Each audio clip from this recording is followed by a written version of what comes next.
Uluslararası ticaret, devasa ürünlerin ülkeler arası yolculuğu.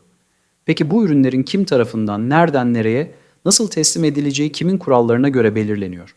İşte cevabı Incoterms, kurallarında gizli.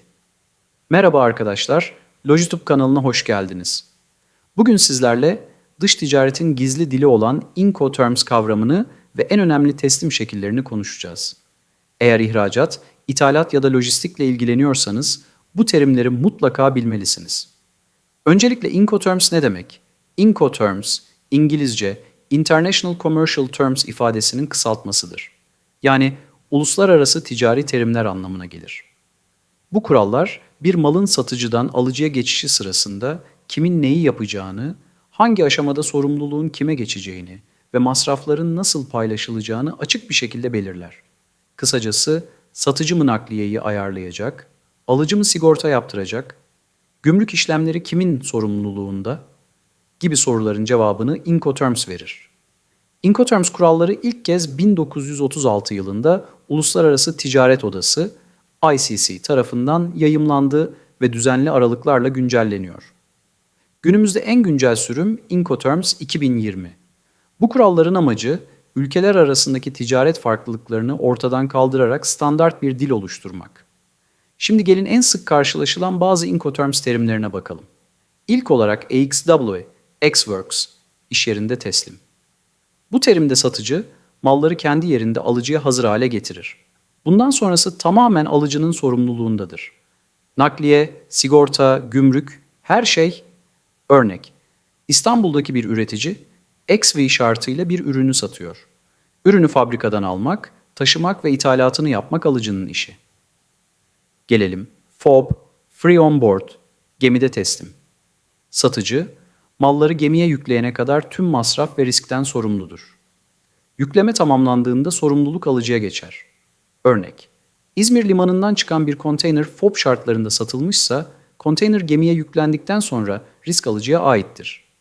Bir diğer önemli terim, CIF, Cost, Insurance and Freight, maliyet, sigorta ve navlun dahil teslim.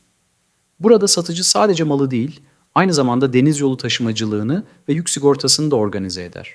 Ama dikkat, mal gemiye yüklendiği anda risk alıcıya geçer, taşıma ve sigorta sadece güvence amaçlıdır. Örnek, Çin'den gelen bir konteyner CF İstanbul şartıyla satıldıysa, satıcı taşıma ve sigortayı ayarlamakla yükümlüdür. Ancak ürün gemiye yüklendiği anda riski alıcı üstlenir. Bir diğer çok kullanılan terim, DAP, Delivered at Place, belirlenen yerde teslim. Satıcı, malları alıcının belirttiği yere kadar taşımakla sorumludur. Gümrük işlemleri, ithalat vergileri ve diğer yerel masraflar ise alıcının yükümlülüğündedir. Örnek, bir Alman firması Türkiye'deki bir depoya DAP şartıyla mal gönderiyorsa, ürün oraya kadar satıcının sorumluluğunda taşınır. Ve son olarak DDP, Delivered Duty Paid, gümrük vergileri ödenmiş teslim. En kapsamlı teslim şeklidir. Satıcı tüm masrafları, vergileri ve riskleri üstlenir. Malı alıcının kapısına kadar getirir. Örnek, Paris'teki bir müşteri, İstanbul'daki bir satıcıdan DDP şartıyla sipariş verdiyse, müşteri kapıya gelen üründen başka bir şeyle uğraşmaz. Peki neden bu kurallar bu kadar önemli? Çünkü her iki taraf için de sürprizleri ve anlaşmazlıkları önler.